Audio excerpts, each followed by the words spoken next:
Today we're going to compare a few optics. We have a Trijicon MRO on a bad mount. As you can see, the MRO has got a great field of view, very easy to see. I would say the only drawback, in my opinion, I'm not a huge fan of the massive controls on the top. I'd rather see them on the side. Maybe make the windage and elevation a little bit smaller, put the intensity control on the side.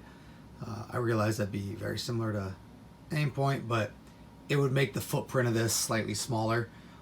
Since the glass is so big, it doesn't need to add that much size. But as you can see, the field of view is great. Next, we have a Aimpoint T2 on a Scylla Works mount. If you don't know about Scylla Works mounts, they're probably some of the nicest out there. Aimpoint, we all know, battle tested. The thing's not going to fail on you. It's just an awesome optic, but they're pricey. They're extremely expensive. Clear glass, though, as you can see. I mean, that looks great. It's very compact design, easy to use, rugged. I forget the exact specs on how far they're submersible, but they're pretty far. It's got settings for your nods and then daylight. Next up, going to what I would consider more of a budget optic. Having said that, I run some of these, let me focus in here, some of these Holosun 503s. The 503 gives you the dual reticle, the 65 MOA like a EOTech, and then a single dot. This is a green one, which I happen to like. My eyes pick up the green a little bit better. It's on a LaRue QD mount. As you can see, the footprint is very similar to the Aimpoint. Glass also extremely clear. It's a great optic. You know, these are around the $200 range. I have been running them for a while. I haven't lost zero on any of mine. Don't get me wrong, I haven't thrown my rifle against the wall.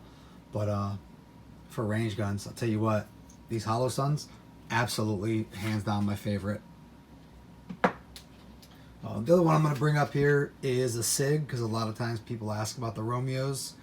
A little bit different design. I'm not a huge fan of the sort of, I don't know, futuristic, aggressive looking design. I like the more simplistic round tube.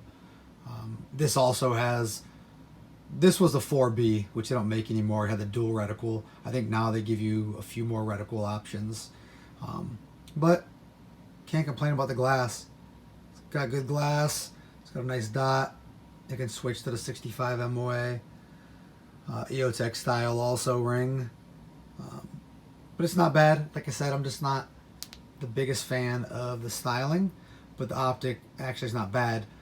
But in comparison, I want to say the Sigs are upwards of $400. And for that, I'm definitely going to take an MRO.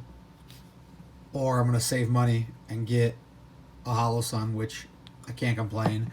I also have an EOTech. I just don't have it here, so I can't compare it. EOTech is great for CQB. Aimpoint, once again, sure, it's my favorite, but part of it is just the whole cool factor behind it, and I know that it's not going to fail on me ever, no matter what. So there you go. There's a few optics.